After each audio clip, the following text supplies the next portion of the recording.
भारत और पाकिस्तान के बीच तथाकथित रूप से एक सीक्रेट डायलॉग चल रहा है। इसको ट्रैक 2 कहा जाता है। ऑपरेशन सिंदूर के वक्त में कहा गया था कि खून और पानी एक साथ नहीं बह सकते, blood and water can not flow together. अब ये देखिए कि आरएसएस के चीफ मोहन भागवत ने पहले पब्लिकली बयान दिया कि पाकिस्तान से बातचीत होनी चाहिए, और उसके बाद हम ये देख रहे हैं कि श्रीलंका में ये बातचीत होगी। सोर्सेस के जरिए ये खबर आ रही है। असदुद्दीन ओवैसी का भी मैं देख रही हूँ ट्वीट, वो कह रहे हैं कि राम माधव उस पाकिस्तान से ट्रैक 2 डिप्लोमेसी कैसे कर रहे हैं जिसने पहलगाम में 26 भारतीयों की जान ली। तो ये जवाब तो सरकार को देना पड़ेगा। एक माहौल बनाने की कोशिश की जा रही है, लेकिन ऐसे में बहुत ज्यादा की एक उम्मीद की किरण केवल है। ये मेरे और आपके जैसे लोग जब ये कहते हैं कि युद्ध नहीं होना चाहिए, फिर हम कहते हैं कि शांति होनी चाहिए, तो हमें और आपको तो एंटी नेशनल बता दिया जाता है कि देशद्रोही हैं हम लोग, पाकिस्तान प्रेमी हैं हम लोग, और खुद सरकार पाकिस्तान से बातचीत कर रही है। तो यहाँ जिसे मोदी जी कहते हैं हिपोक्रेसी की भी सीमा होती है। ये हिपोक्रेसी तो एक्सपोज हमें सरकार की करनी पड़ेगी। देखिए, बातचीत कभी करनी पड़ेगी। नमस्कार, स्वागत है आपका इस खास कार्यक्रम में। मैं हूं आरफा खानम शेरवानी। इस वक्त बड़ी खबर ये आ रही है कि भारत और पाकिस्तान के बीच तथाकथित रूप से एक सीक्रेट डायलॉग चल रहा है। इसको ट्रैक 2 कहा जाता है। ट्रैक 2 यानी कि सरकारी स्तर पर नहीं बल्कि गैर सरकारी स्तर पर ये बातचीत होती है। भारत की सरकार कह रही है हमारा इससे कोई लेना देना नहीं है। लेकिन आप देखिए, हिंदुस्तान टाइम्स की खबर है, ऐसा नहीं है कि किसी ब्लॉग ने छाप दिया है। एक मेन स्ट्रीम न्यूज़पेपर छाप रहा है कि श्रीलंका में दोनों देशों के जो डिप्लोमेट्स हैं, फॉर्मर आर्मी ऑफिसर्स हैं, इसमें पॉलिटिशियंस भी हैं, और हद तो ये है कि आईएसआई के लोग भी हैं पाकिस्तान के, जिनसे भारत के कुछ लोग बातचीत कर रहे हैं। इनमें से कई लोगों के नाम भी आए हैं, वो भी मैं आपको बताऊंगी। भारत की सरकार क्या कह रही है ये भी मैं आपको बताऊंगी। खबर ये भी आ रही है कि क्या ये पूरी बातचीत, जिसको ये माना जा रहा है कि ऑपरेशन सिंदूर के बाद पहली बार भारत और पाकिस्तान किसी भी तरीके से ट्रैक 1 या ट्रैक 2 कम से कम बातचीत करने के लिए तैयार हुए हैं। हालांकि मना कर रही है भारत की सरकार आधिकारिक रूप से। पाकिस्तान से सुनने के लिए भी मैं ईगर रहूंगी कि क्या कह रहे हैं पाकिस्तानी। लेकिन कई खबरें इस तरह की भी आ रही हैं कि एयर स्पेस खोलने को लेकर भी पूरी ये जद्दोजहद है, जिसमें कहीं ना कहीं पाकिस्तान का चूंकि एयर स्पेस क्लोज्ड है, इसलिए लंबा रास्ता लेकर भारत के जहाज़ों को जाना पड़ता है। एयरलाइंस को इसको लेकर काफ़ी तकलीफ है। और दूसरी बड़ी बात यह भी कही जा रही है कि भारत जो है वो इंडस वाटर ट्रीटी में ज्यादा एक बड़ा दिल दिखा सकता है अगर ये एयर स्पेस खुल जाए। लेकिन सबके बीच यहां पर सबसे ज्यादा सवालिया निशान इस बात पर लग रहा है कि जिस तरह से भारत की सरकार जो स्टैंड लेती रही है पाकिस्तान के खिलाफ, और पूरे ऑपरेशन सिंदूर में विपक्ष के नेता जब भी कोई बातचीत करते हैं तो उनके ऊपर एक तरह से पूरी क्रिटिसिज्म की, आलोचना की तलवार टंग जाती है। लेकिन जब भारत की सरकार यहां बातचीत कर रही है, ट्रैक 2 पे बातचीत हो रही है, इसको इतना खुफिया, इतना सीक्रेट क्यों रखा जा रहा है? तो ये हिंदुस्तान टाइम्स की रिपोर्ट है आपके सामने, जो बता रही है कि ये बैठक श्रीलंका के कोलंबो में हुई है, सुरक्षा सम्मेलन के दौरान हुई है। बातचीत में जो रिटायर्ड सेना के अधिकारी हैं, पूर्व राजनयिक हैं, और कुछ नेता भी शामिल हैं। भारत की तरफ से पूर्व सेना प्रमुख जनरल एम नरवणे और कुछ अन्य पूर्व अधिकारी शामिल हुए हैं, और पाकिस्तान की तरफ से शेरी रहमान हैं, पूर्व आईएसआई अधिकारी, और इसके अलावा विदेश मंत्रालय की प्रतिनिधि भी मौजूद थे। आतंकवाद पे बातचीत हुई है, सीमा पर तनाव है उस पे बातचीत हुई है, नदियों का जो पानी और संकट के समय संवाद बनाए रखने को। ये मैं रिपोर्ट के आपको कुछ हिस्से हिंदी में आसान करके आपको समझा रही हूँ कि क्या क्या बातचीत हुई है। भारत की सरकार कह रही है कि ऐसी ट्रैक 2 बातचीत का सरकार की ऑफिशियल जो बातचीत है उससे कोई लेना देना नहीं है। मैं आपको याद दिलाना चाहती हूँ कि जब आरएसएस के ही लोग अमेरिका से वापस लौटे थे, तब उन्होंने सबसे पहले यही बात कही थी कि पाकिस्तान से बात करने का समय आ गया है। तो क्या अब अमेरिका डिक्टेट कर रहा है, डोनाल्ड ट्रंप कह रहे हैं भारत से कि जाइए बातचीत कीजिए पाकिस्तान से, या वाकई दोनों देशों को ये रियलाइजेशन हो गया है, यह एहसास हो रहा है कि अब बहुत देर हो चुकी है और बातचीत ही इसका एक जरिया हो सकता है? अब फिलहाल जो एक्सपर्ट्स हैं वो क्या कह रहे हैं इस मुद्दे पर, यह भी समझने की जरूरत है। साथ साथ एक और खास बात बताना चाहती हूं मैं आपको कि खबर साथ साथ ये भी आई गई कि 61 ऐसे लोग हैं जो इंडियन इंटेलेक्चुअल्स हैं, और साथ साथ बड़े सोशल प्रोफाइल के लोग हैं। उन्होंने कहा है कि ऑपरेशन सिंदूर का एंड होना, खात्मा होना जरूरी है, और पाकिस्तान के साथ बातचीत होना चाहिए। और वही हुआ। बिल्कुल, आप देखिए, तथाकथित जो हमारी गोदी मीडिया है वो उनके ऊपर हमलावर हो गई, ये बात कहने के लिए, जो ट्रैक 2 के तौर पर पहले ही यहां पर बातचीत हो रही है भारत और पाकिस्तान के बीच। इस वक्त ब्राजील से सीधे हमारे साथ साओ paulo से जुड़ गए हैं शोभन सक्सेना। शोभन, पाकिस्तान को बहुत बेहतरीन तरीके से और हिंदुस्तान पाकिस्तान के रिश्तों को भी बहुत बेहतरीन तरीके से समझते हैं। शोभन, क्या ये खबर आपके सामने एक अचंभे की तरह, एक सरप्राइज की तरह आई? आरफा, सबसे पहले तो बहुत बहुत शुक्रिया, अपने प्रोग्राम में दावत दी। मैं कुछ भी कहने से पहले एक हमारे हिंदुस्तान के बहुत मशहूर शायर बशीर बद्र साहब, जिनका हाल ही में इंतकाल हो गया, उनका एक शेर है, 2 लाइनें इस तरह हैं उनकी कि दुश्मनी जम के करो मगर ये गुंजाइश रहे, जब हम दोस्त हो जाएँ तो शर्मिंदा ना हों। मुझे लगता है उन्होंने ये भारत-पाकिस्तान के जो रिश्ते हैं, इसी के बारे में उन्होंने ये शेर कहा है। क्योंकि जब भी बातचीत होती है, देखिए आपने जगह कि सरकार हुकूमत कह रही है, उसका इनकार करे, कोई बात नहीं हो रही है। तो एक दिक्कत हमेशा भारत और पाकिस्तान के बीच में अभी से नहीं, ये 30-40 सालों से रही है, जब से कश्मीर में मिलिटेंसी शुरू हुई है, उससे पहले भी, कि बातचीत को लेके बात होती है कि बात करेंगे, बात नहीं करेंगे। इस पे बात हो रही है अभी। तो लेकिन मुझे लग रहा है कि अभी जो ईरान की डील हुई है, डील तो नहीं हुई है कंप्लीट, उसके बारे में मैं बहुत ज़्यादा ऑप्टिमिस्टिक नहीं हूँ, लेकिन जो ये है कि मुझे लगता है एक माहौल बनाया जा रहा है। जिस तरह के बयान अपने जैसे आपने ज़िक्र किया, बयान जो आ रहे हैं, आरएसएस के लीडर्स के बयान आए हैं, पाकिस्तान से कुछ बयान आ रहे हैं और जो कोलंबो मीटिंग हुई, हालाँकि वो केवल भारत और जो मैंने खबरें अभी तक देखी हैं, वो इंस्टीट्यूट ऑफ स्ट्रेटेजिक स्टडीज़ है शायद लंदन का, उसने एक एक कॉन्फ्रेंस की, सो इसमें दोनों डेलीगेशंस ने भाग लिया है उसमें और उनकी एक बैठक भी शायद हुई है, आपस में मिल-जुल के बात हुई है। मुझे लगता है इस बातचीत का एक माहौल बनाया जा रहा है और जो ईरान का जो एमओयू साइन हुआ है, उससे लगता है लोगों को जोश में है लोग अभी, कि अभी ये माहौल अच्छा है। पाकिस्तान की उसमें भूमिका के बारे में सब लोग जानते हैं, पाकिस्तान ने उसमें भूमिका अदा की है। तो अगर पाकिस्तान यूएस के बीच में और ईरान के बीच में डील कराने में मदद कर सकता है, तो उसको भारत से बातचीत करने में क्या हर्ज है उनको? भारत से भी बात कर सकते हैं। तो अभी आपने जो एक ज़िक्र किया, जो चिट्ठी एक लिखा गया, लेटर लिखा गया, 60 लोगों ने लेके भेजा है, सरकार को भेजा है।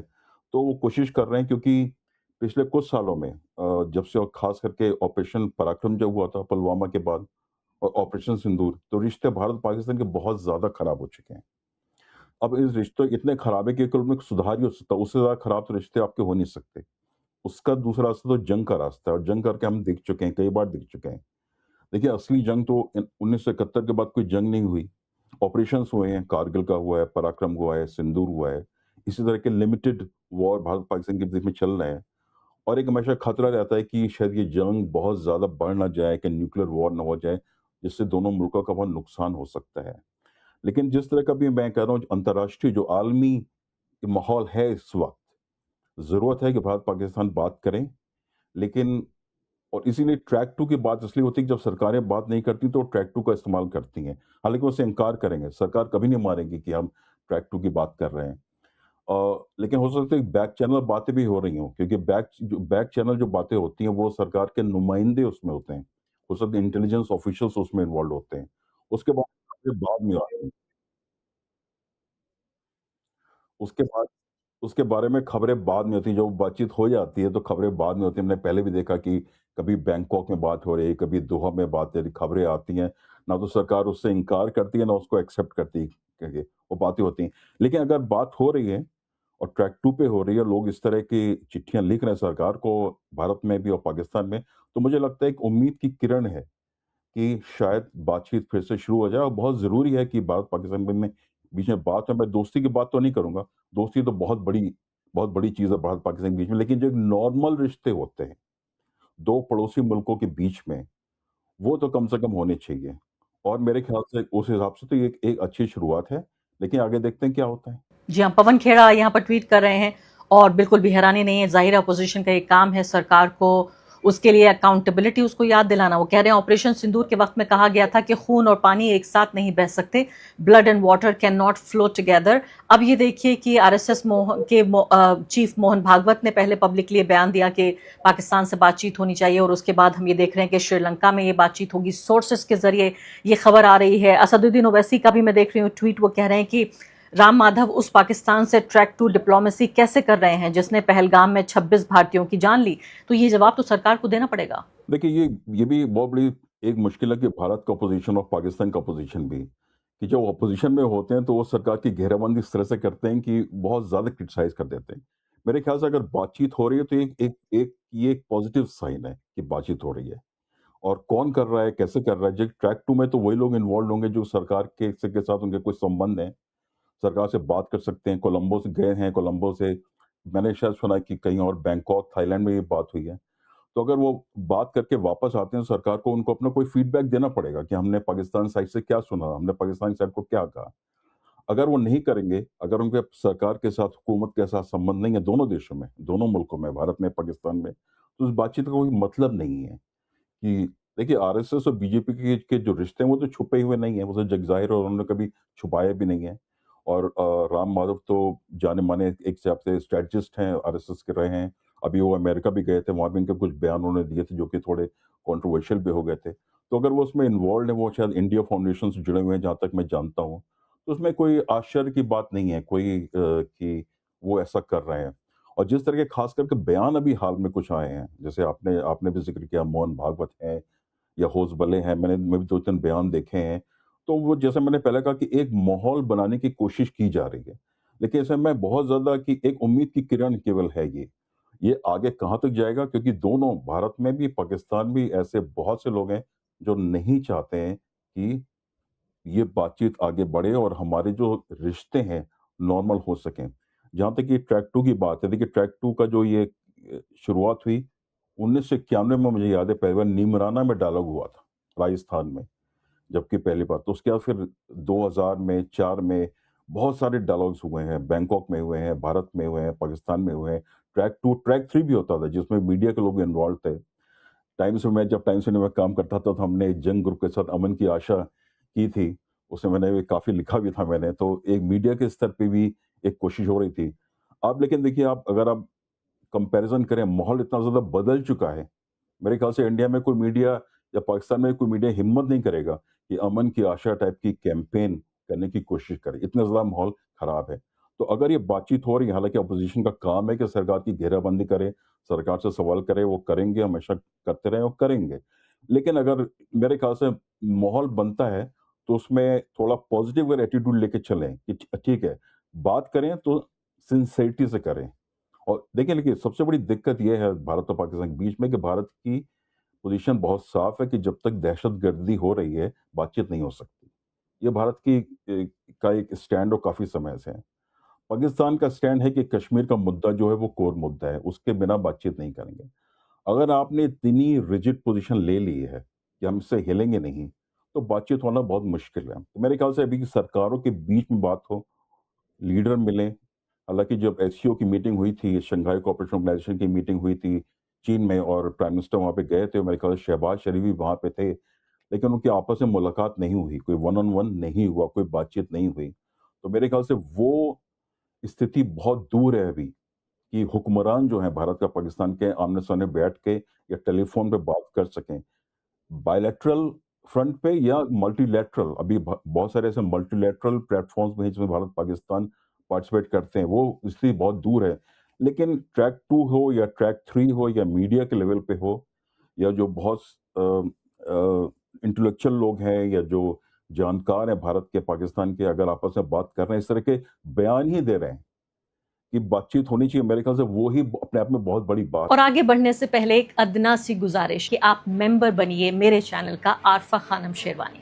अगर आप मेंबर बनते हैं, आपके समर्थन से आप मेरा हाथ मजबूत करेंगे, इतना मजबूत कि मैं सत्ता का कॉलर पकड़ के सवाल पूछ सकूंगी और जो हमारे समुदाय में हाशिए के जो तबके हैं उनकी आवाज उठा सकूंगी। आप यकीन जानिए, आपका एक छोटा सा सहयोग मेरे लिए इतना बड़ा होगा जिसके लिए आप अंदाजा भी नहीं लगा सकते।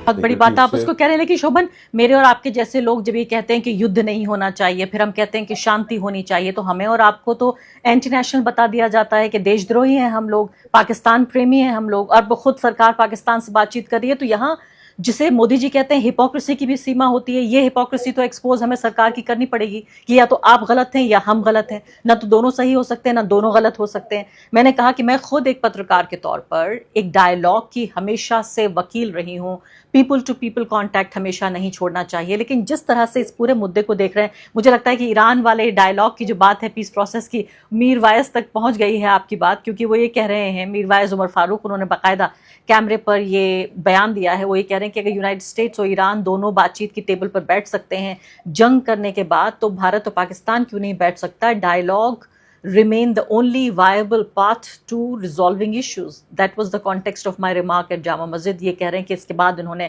बातचीत की, और आप जानते हैं मीरवाइज, उनकी जो कश्मीर की जो पूरी पॉलिटिक्स है, उनकी हैसियत को भी समझना पड़ेगा। और साथ साथ मैं ये कह रही हूँ, सवाल मेरा ये भी ले लीजिए साथ में, कि ईरान बातचीत के बाद क्या पाकिस्तान से बात करना भारत के लिए आसान है? और दूसरी बड़ी बात कि जिन लोगों के नाम यहाँ पर सामने आए हैं, चाहे वो पूर्व सेना प्रमुख रहे हों, एनएम नरवणे, और इसके अलावा शरी रहमान, और जो आईएसआई की पूर्व अधिकारी हैं वो भी यहाँ इसमें शामिल हुए हैं।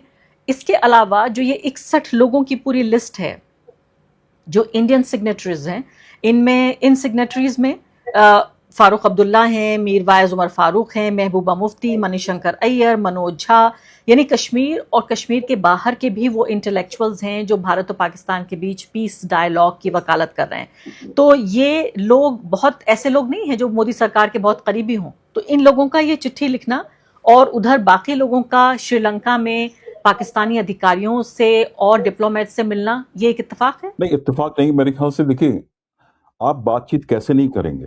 देखिए, डिप्लोमेसी का मतलब ये होता है कि आप उन मुल्कों से बात करें जिनके साथ आपके रिश्ते ठीक नहीं है। जिन मुल्कों के साथ आपके रिश्ते अच्छे हैं, उनके साथ डिप्लोमेसी नहीं करते ना। आप पूरी दुनिया में देखिए, साउथ ईस्ट एशिया से लेके Central Asia, Middle East, Europe, North America, South America, हर जगह एक ना एक रीजनल ऑर्गेनाइजेशन है। आसियान है, जीसीसी है, सेंट्रल एशिया में अफ्रीकन यूनियन है, यूरोपियन यूनियन है, नाफ्टा है, यहाँ पे मर्कोसूल है। साउथ एशिया, हमारा दक्षिण एशिया, दुनिया का एक वाहिद एक ऐसा रीजन है, खित्ता है, जहाँ पे एक रीजनल ऑर्गेनाइजेशन जो बना था सार्क, वो खत्म ही है, उसको मानिए। कोई इकोनॉमिक इंटीग्रेशन नहीं है, कॉमन करेंसी के बहुत तो बहुत दूर है, आपस में बहुत कम ट्रेड होता है आपस में। भारत पाकिस्तान का ट्रेड तो शायद दुबई के ज़रिए या और मुल्कों के ज़रिए होता है। और अगर आप हमारे खित्ते की जो आबादी है, करीब-करीब 2 बिलियन आबादी है। दुनिया का सबसे बड़ा खित्ता है अगर आप आबादी के हिसाब से देखें। सबसे ज़्यादा मुफ़लिसी, सबसे ज़्यादा गरीबी, सबसे ज़्यादा बेरोज़गारी, सबसे ज़्यादा मुश्किलात जो है, एचडीआई इंडेक्स अभी शायद सब साहारन कंट्रीज़ के भी नीचे है। तो इस तरह के हालात में हमारी आबादी अगर जी रही है और हम चाहते हैं कि हम बातचीत ना करें, डायलॉग ना करें, डिप्लोमेसी ना करें, और एक हमेशा एक एक जंग की हालत जो है, एक जंग की के हालात बने रहे या परमानेंट स्टेट ऑफ वॉर बना रहे, तो वो तो देखिए लॉन्ग टर्म में संभव नहीं है। बातचीत कभी न कभी करनी पड़ेगी। और जैसे ईरान पे मैं वापस आ रहा हूँ, और ईरान का जो वॉर का जंग जो हुआ, उसमें अमेरिका और इज़राइल जो 2 बड़ी बहुत ताकतवर महाशक्तियाँ, उन्होंने ईरान पे हमला किया, उसका नतीजा क्या हुआ? उनकी पूरी स्ट्रैटेजी फेल हो गई। अब उनको बातचीत करनी पड़ रही है, हालाँकि उसमें भी दिक्कतें हैं और दिक्कतें और रहेंगी, उसमें काफ़ी टाइम लगेगा। लेकिन उससे ये भी साफ़ हो गया कि जंग किसी मुश्किल का हल नहीं है। और ख़ासकर भारत और पाकिस्तान के बीच में जंग, जिसमें न्यूक्लियर वेपन्स हमारे पास, दोनों के पास हैं। हमारा बॉर्डर एक है, तो हम तो पड़ोसी मुल्क है ना। अमेरिका तो बहुत दूर है, इज़राइल बहुत दूर है, हम तो पड़ोसी मुल्क हैं। आपस में अगर जंग करेंगे तो उससे कोई समस्या का हल नहीं है, बल्कि समस्याएँ और बढ़ेंगी। तो इस बात को समझना चाहिए। और मेरे ख्याल से अगर ट्रैक 2 की बात हो रही है और मीडिया में कुछ खबरें आ रही हैं, तो एक पॉजिटिव साइन है कि कहीं न कहीं कोशिश की जा रही है, कहीं न कहीं ये रियलाइज़ेशन है कि बातचीत के ज़रिए अपनी समस्याओं का समाधान करना पड़ेगा, करना चाहिए। आगे क्या होता है कहना बहुत मुश्किल है। मुश्किल है शोभन, लेकिन ये भी तो बताइए मुझे कि ट्रैक 2 से ट्रैक 1 आने में लंबा वक्त लगेगा। आपकी बात से मैं पूरी तरीके से सहमत हूं, क्योंकि भारत में तो देखिए आप, कभी ना कभी हमेशा कहीं ना कहीं चुनाव होता रहता है। अभी भी बहुत जल्दी चुनाव होने वाले हैं कई महत्वपूर्ण राज्यों में, और हमेशा चुनावी मोड में रहते हैं नरेंद्र मोदी। आप ये देखिए कि, और सीधे तौर पर जो पाकिस्तान का मुद्दा है वो पॉलिटिकली सेंसिटिव मुद्दा है। मैं आपको ये भी याद दिलाना चाहती हूँ कि जब ये पूरा मामला आया था पहलगाम के हमले वाला, तो नरेंद्र मोदी ने कहा था कि कोई भी जो टेररिज्म की घटना होगी वो will be an act of war, यानी कि एक युद्ध की उद्घोषणा होगी अगर पाकिस्तान की तरफ से कोई भी टेररिज्म की घटना होती है। तो वहां से उतरकर सीढ़ी से और बातचीत की टेबल पर आना, ये तो बहुत मुश्किल है, क्योंकि घरेलू राजनीति भारत के लिए भी मुश्किल है, और पाकिस्तान का भी आप अच्छे तरीके से समझते हैं कि वहां भी उनका विपक्ष उनको घेर लेगा। सबसे बड़ी मुश्किल यही है कि भारत की सियासत में पाकिस्तान एक फैक्टर है और पाकिस्तान की सियासत में भारत एक फैक्टर है। जो ट्रैक 2 की जो बातचीत हो रही है, आई थिंक उससे पहले मेरे ख्याल से ये ज़रूरी है कि भारत और पाकिस्तान में अंदर एक इंटरनल डायलॉग होना चाहिए कि हम कैसे डील करना चाहते हैं। जब तक ये पाकिस्तान फैक्टर रहेगा, और आपने जैसे इलेक्शन का ज़िक्र किया, इलेक्शंस में मुद्दा उठाया जाएगा, और यही पाकिस्तान में होता है, जब तक कि वो कश्मीर के को छोड़ेंगे नहीं, कश्मीर का मुद्दा उठाते रहेंगे। जब भी हमारी सरकार कोई हुकूमत जो है उसके सामने कोई परेशानी आती है, तो वो कश्मीर का मुद्दा उछलना शुरू कर देते हैं। मुझे याद है बेनज़ीर भुट्टो मरहूम जब वहाँ की वज़ीर आज़म थीं, तो वो कोशिश करती थीं कि जब वो सरकार में थीं, राजीव गांधी से मिली थीं, कि दोनों देशों के रिश्ते उस वक़्त सार्क में बड़ा ज़ोर था, बढ़े। लेकिन जैसे ही वो अपोज़िशन में जाती थीं, तो वो सरकार को घेरना शुरू कर देती थीं। ये बहुत बड़ी दिक्कत है, कि हमारी जो अपोज़िशन की पार्टीज़ हैं, वो सरकार से भी ज़्यादा उनकी एक्सट्रीम पोज़ीशन ले लेती है। मेरे ख्याल से यहाँ पे जो अपोज़िशन है, अभी पाकिस्तान में हालत अलग है, क्योंकि वहाँ पे पाकिस्तान में अपोज़िशन कोई ख़ास है नहीं। दोनों जो बड़ी पार्टीज़ हैं, पीपल्स पार्टी और मुस्लिम लीग नून, नवाज़ शरीफ की, दोनों ही एक तरह से सरकार में हैं। ज़रदारी साहब तो सदर बने हुए हैं, और शहबाज शरीफ वज़ीर-ए-आज़म हैं। तो उनकी एक आपस में अंडरस्टैंडिंग है। इमरान खान की पार्टी करीब-करीब उन्होंने ख़त्म ही कर दी है, तो अपोज़िशन वहाँ पे कोई है नहीं। तो पाकिस्तान में, और असीम मुनीर जो वहाँ के फील्ड मार्शल हैं, वो बहुत ही ताकतवर उनकी पोजीशन है, और उन्होंने ईरान की डील में भी उन्होंने खासा रोल अदा किया है। तो मेरे ख्याल से जो जो सारे दांव हैं, वो उनके हाथ में हमेशा से रहे हैं। देखिए, पाकिस्तान दुनिया का एक वाहिद मुल्क है, जहाँ पे आप एस्टेब्लिशमेंट जब कहते हैं, तो आपका उससे मतलब होता है आर्मी। आप पॉलिटिकल क्लास की बात नहीं करते हैं, आप बिज़नेस क्लास की बात नहीं करते। एस्टेब्लिश का मतलब होता है वहाँ पे आर्मी और आईएसआई। हमारे यहाँ एस्टेब्लिशमेंट बहुत बड़ा है भारत में। पॉलिटिकल क्लास है, बिज़नेस ग्रुप्स है, इंटेलेक्चुअल्स हैं, एकेडमिक्स हैं, कल्चरल एलीट है। लेकिन मैं बात खत्म करने के लिए यही कहूँगा कि आपस में हमको डिस्कशन करना चाहिए, और उसमें मीडिया का बहुत बड़ा रोल है। लेकिन जैसे मैं मीडिया बहुत कम देख पाता हूँ भारत का, और जो कुछ मैं देखता हूँ उससे बहुत निराशा होती है। मुझे नहीं लगता कि मीडिया ऐसा माहौल बनाने में मदद कर सकता है कि बातचीत हो, क्योंकि जहाँ भी बातचीत होगी वो तुरंत उसपे फ़ौरन उसपे हमला करना शुरू कर देंगे कि पाकिस्तान से हमको बातचीत नहीं करनी चाहिए, जंग करनी चाहिए। तो अगर आप इस तरह की एटीट्यूड है तो मुश्किल है, लेकिन अगर हुकूमत चाहेगी, भारत की हुकूमत और पाकिस्तान की हुकूमत, उनको अगर लगता है कि आगे बढ़ने का एक ही ज़रिया है, आपस में हम ट्रेड कर सकते हैं, कॉमर्स कर सकते हैं, कल्चरल रिलेशंस कर सकते हैं, पीपल टू पीपल कॉन्टैक्ट कर सकते हैं। दोनों आपस में शादियाँ होती हैं भारत पाकिस्तान में, लोग जाना चाहते हैं, दोनों तरफ खानदान रहते हैं, भारत के लोग वहाँ बहुत से लोग रहते हैं, उनके खानदान वहाँ पे हैं, और पाकिस्तान के भारत में रहते हैं। तो अगर होगा, तो देखिए सब कुछ हुकूमत के हाथ में है। ट्रैक 2 हो, ट्रैक 3 हो, कोशिश कर सकते हैं, माहौल बना सकते हैं, लेकिन फाइनली तो सरकारों को सरकार ही को तय करना कदम है। और उठाना मुझे तो पड़ेगा, बिल्कुल हैरानी नहीं और होगी कोई नहीं शोभन, कर सकता। जो एंकर्स अभी पाकिस्तान विरोध की पत्रकारिता करते हैं स्टूडियोज में बैठकर, नरेंद्र मोदी और भारत की सरकार का एक इशारा देखिए। आप देखिए, अभी लाहौर चले जाएंगे बस में बैठकर, जैसे ही शुरू होता है तमाम डायलॉग शुरू होता है, अमन की आशा शुरू होती है, अमन की निराशा ही हो चाहे, तब भी ये चले जाएंगे। देखिएगा आप बसों में, ट्रेनों में बैठकर, एक जरा सा इशारा होने दीजिए, पूरा माहौल, जज्बात और हालात बदल दिए जाएंगे। बिल्कुल आखिरी सवाल आपसे पूछना चाहती हूँ, ये बताइए, इस सवाल के 3 हिस्से हैं। पहली बात तो जो पवन खेड़ा कह रहे हैं कि क्या मोदी तय कर रहे हैं भारत की विदेश नीति, या मोहन यानी मोहन भागवत वो तय कर रहे हैं? पहली बात तो ये इंपॉर्टेंट। दूसरी बात, इसमें अमेरिका का दबाव आप कितना देख रहे हैं, क्योंकि अमेरिका से वापस आने के बाद आरएसएस जो है अलग तरह के गाने गाने लगा।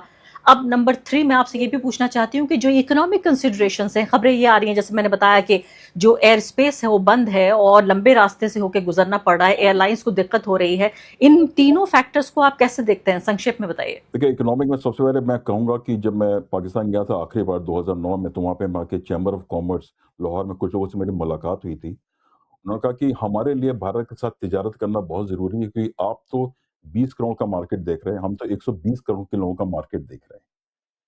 ठीक है? तो वहाँ पे जो बिज़नेस कम्युनिटी है वहाँ की, वो भारत के साथ एक्चुअली वो व्यापार तिजारत करना चाहते हैं। और भारत के लिए भी पाकिस्तान कोई बहुत छोटा देश नहीं है, 25 करोड़, ब्राज़ील से ज़्यादा बड़ा एक्चुअली वहाँ की आबादी है। तो अगर तिजारत होगी, तो दोनों देशों के लिए फ़ायदेमंद होगा। अभी हम दुबई के ज़रिए, दोहा के ज़रिए कर रहे हैं, वो तो एक तो वो पॉइंट है। जहाँ तक आपने बात की उसकी पवन खेड़ा के जो स्टेटमेंट की बात की है, देखिए अगर आरएसएस के लोग इसमें इन्वॉल्वड हैं, आरएसएस, मैंने पहले भी कहा, आरएसएस के और सरकार के संबंध है, वो तो जग ज़ाहिर है, वो छुपी बात नहीं है। तो उनको, मेरे ख्याल से उनको सरकार के साथ अंडरस्टैंडिंग है, वो सरकार का मैसेज को लेके गए होंगे, और अब मैसेज लेके वापस आएँगे, और तो ये मेरे ख्याल से एक अच्छी बात है। क्योंकि देखिए, सरकार अभी कोई भी सरकार, भारत की सरकार और पाकिस्तान की सरकार उस हालात में नहीं कि आमने-सामने बैठ के बातचीत करें। वो अपना जो डोमेस्टिक ऑडियंस है, जो मैंने बशीर बद्र साहब के शेर का ज़िक्र किया है, ये कि शर्मिंदगी उठानी पड़ेगी। क्योंकि इतना आपने ज़्यादा, इतनी बयानबाज़ी होती है भारत और पाकिस्तान के बीच में, इतनी ज़्यादा बयानबाज़ी होती है, खत्म कर देंगे, टू नेशन थ्योरी, पता नहीं क्या-क्या लोग बोलते हैं। फिर आप बातचीत करेंगे तो किस मुँह से आप करेंगे बातचीत? तो इसीलिए मेरे ख्याल से ट्रैक 2 की जो ये डायलॉग है उसका इस्तेमाल किया जा रहा है, जहाँ तक मैं देखता हूँ, एक माहौल बन सके कि सीधी बातचीत और लोगों को शर्मिंदगी ना उठानी पड़े फिर से। और मैं सोच रही हूँ कि जैसे जैसे बिरयानी पका रहे होते हैं तो एक चावल निकाल के देखते हैं कि क्या बिरयानी पक गई है या नहीं। मुझे लगता है ये वही चावल निकालने का एक तरीका है कि देखते हैं बिरयानी पक गई है या नहीं। ट्रैक 2 की खबरें, इधर से सीक्रेट डायलॉग, उधर से सीक्रेट बातचीत, ये खबरें फैलाकर भी देखा जा रहा है कि क्या देश, समाज, भारत या पाकिस्तान तैयार हैं इस डायलॉग के लिए या नहीं, तो आगे बातचीत बढ़ाई जाए। बहुत बहुत शुक्रिया आपका शोभन सक्सेना।